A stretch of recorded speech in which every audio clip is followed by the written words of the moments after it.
देवताओं को अमृत मिल चुका है, लेकिन दैत्यराज बलि को बड़ा कष्ट है कि हमारे साथ छल हुआ है, क्या किया जाए। तो शुक्राचार्य जी से पूछा, शुक्राचार्य जी ने बताया गुरु सेवा करो, विप्र सेवा करो और गौ माता की सेवा करो, इन तीनों का भरपूर आशीष मिलेगा। तो तुम्हारे लिए कुछ भी ऐसा नहीं होगा जिसमें तुम्हारी हार हो जाए। खूब मन लगा के सेवा की। गुरु ने आदेश कर दिया है, बलि ने साम्राज्य के साथ स्वर्ग पर चढ़ाई कर दी है।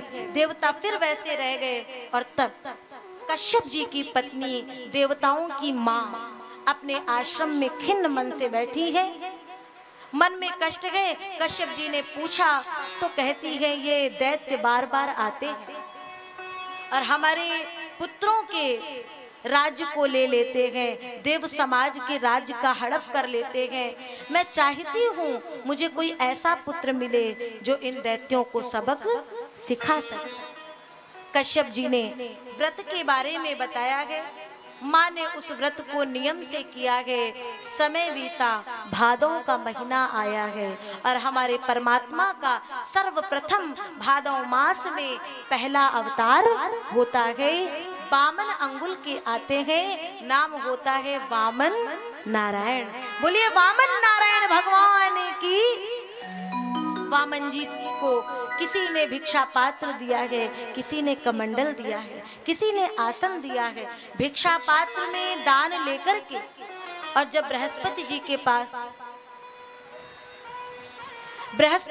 पास में पहुंचे हैं तो बृहस्पति जी ने कहा इतने दान से काम नहीं चलेगा, आज थोड़ा और चाहिए और मनचाही भिक्षा आपको मिलेगी, मनचाहा दान आपको मिलेगा। गंगा तट पर दैत्यराज बलि यज्ञ कर रहे हैं। भगवान पहुंचते हैं बलि के द्वार पर और सभी उनका स्वागत कर रहे हैं। स्वागतम ते नमस्तुभ्यं ब्रह्मन् किम करवाणि वः। हे ब्रह्मन, हम अपने इस गंगा तट पर आपका स्वागत करते हैं। हमारे अहोभाग्य जो यज्ञ के द्वार पर आपका मध्य में आगमन हो गया है। मुझे लगता है आज विधाता हमारे अनुकूल है। कहते हैं किसी यज्ञ के मध्य में किसी सच्चे संत ब्राह्मण का आगमन हो जाए तो वो यज्ञ अपने आप पूर्ण हो जाता है। हम आपकी क्या सेवा कर सकते हैं वो बताइए। पंडित जी मैं आपकी क्या सेवा कर सकता हूँ। पंडित जी कुछ बोल नहीं रहे थे तो शुक्राचार्य जी की ओर जजमान जी ने देखा तो शुक्राचार्य जी ने कहा पंडित जी की माला चल रही है इसलिए नहीं बोल रहे हैं। माला पूरी हुई, सुमिरनी नेत्रों से लगाई है, माला को रखे हैं और फिर कहते हैं तो आप ही हैं दैत्यराज बलि। मैंने आपका बड़ा नाम सुना है सरकार। हाँ मैं ही हूँ दैत्यराज बलि। अरे आपका, आपके पिता का, आपके दादा का, आपके परदादा का यश कीर्ति वैभव भजन सुनकर के मैं यहाँ तक आ गया हूँ। बड़े ध्यान से सुनिएगा। आपके दादा प्रहलाद और आपके परदादा हिरण्यकश्यप, आपके पिता विरोचन और आपकी कीर्ति चारों ओर फैली है। सुनकर के आया हूँ आप विप्रों की बड़ी सेवा करते हैं, यहाँ पे भी बड़ा सा यज्ञ कर रहे हैं। हाँ प्रभु मैं जो हूँ आपकी कृपा से हूँ, बस अब मैं क्या कर सकता हूँ वो बताएं, आपको क्या दे सकता हूँ। भगवान ने कहा मैं तुम्हारे द्वार पे कुछ लेने नहीं आया। पंडित जी की बात सुन के राजा कहते हैं मेरे द्वार पर आकर के आप खाली हाथ जाएं ये तो बड़ा अपराध हो जाएगा सरकार, कुछ तो ले लीजिए। बड़ा प्रयास कर रहे हैं। भगवान ने कहा अगर देना चाहते हो तो वैसे मेरे पास किसी वस्तु की आवश्यकता नहीं है। नीचे बैठना है तो कुशा का आसन है, ऊपर से जलवृष्टि होती है तो छतरी है सरकार, भोजन करना होता है तो भिक्षा पात्र है, जल पीना होता है तो कमंडल है। और मेरे विचार से जीवन यापन करने के लिए इससे अधिक की आवश्यकता नहीं पड़ती। लेकिन फिर भी यदि आप कहते हो तो पदानि त्रीण दैत्येंद्र सम्मितानि पदा मम। मेरे पग से नाप के केवल 3 पग भूमि का दान मुझे दे दिया जाए। बलि कहते हैं जय हो प्रभु आपकी, आप रहे वामन के वामन ही आपको मांगना भी नहीं आता। आप तो स्वयं नेक से हो, जरा से हो, ये बामन अंगुल के सरकार। और जहां आपने जो मांगा है ना, पदानि त्रीण दैत्येंद्र सम्मितानि पदा मम, जितनी भूमि आपने मांगी है उतने में आपका स्वयं का ठीक से आसन भी पड़ेगा नहीं। बलि ने कहा प्रभु और कुछ मांग लो। पंडित जी कहते देना हो तो दो, नहीं तो हम चले। बलि ने कहा नहीं नहीं प्रभु, मैं ऐसा नहीं कहता। शुक्राचार्य जी की बुद्धि थोड़ी सी ठनकी है, भीतर ले गए हैं और कहते हैं ऐस वैरोचिने साक्षात भगवान विष्णु रव्या कश्यपादितिर जातो देवानाम कार्य साधका। हे विरोचन के पुत्र बलि, ये कोई पंडित जी नहीं है कि साधारण ब्राह्मण समझने की भूल कर बैठो। ये साक्षात नारायण आज वेश बदल करके देवताओं का कार्य सिद्ध करने के लिए तुम्हारे समक्ष आए हैं। बलि ने कहा सरकार, आज तो मेरे दोनों हाथों में लड्डू है।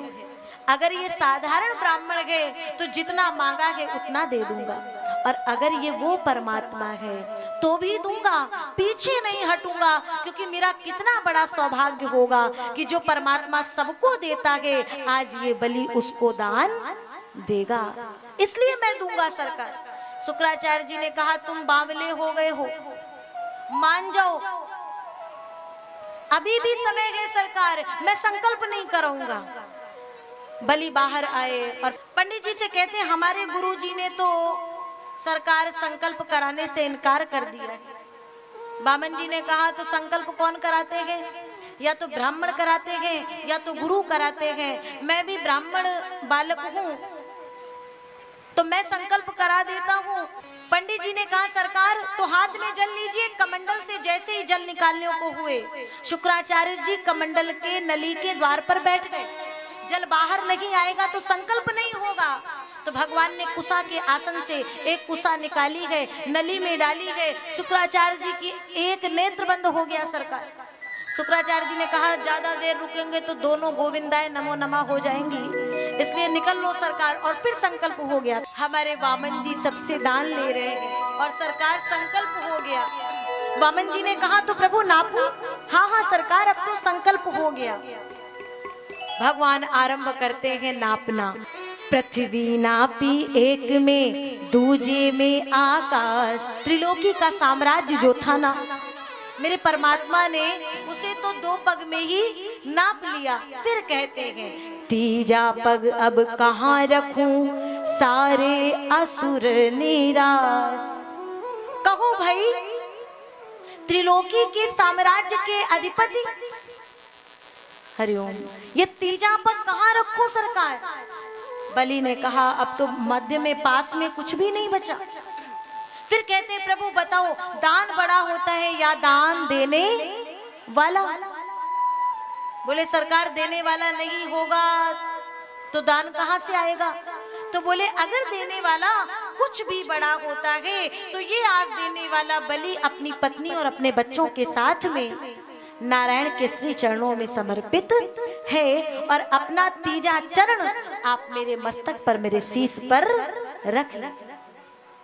भगवान ने संकल्प के अनुसार तीजा चरण रख तो लिया, लेकिन आज भगवान ऋणी हो गए और कहते हैं कहो बलि, कोई मन में इच्छा हो तो वर मांगो। बलि ने कहा सरकार, जिसकी चरण रज प्राप्त करने के लिए बड़े बड़े देव मुनि ऋषि सब ललायित रहते हो, सब ललायित रहते हो सरकार, आज वो परमात्मा मेरे द्वार आया, मैंने उसको कुछ दिया और फिर चरण भी माथे पर आ गया है। इससे बढ़ के मेरे जीवन का सौभाग्य और क्या हो सकता है? इसलिए मुझे कुछ नहीं चाहिए। भगवान ने सुतल लोक का राज्य दे दिया। तो बलि ने कहा अब मन में एक इच्छा है कि जब भी मैं अपने राज्य के द्वार से निकलूं तो उस द्वार द्वार पर आपका ऐसे ही दर्शन पा जाऊं। मतलब वो कहते हैं ना, प्रबल प्रेम के पाले पढ़कर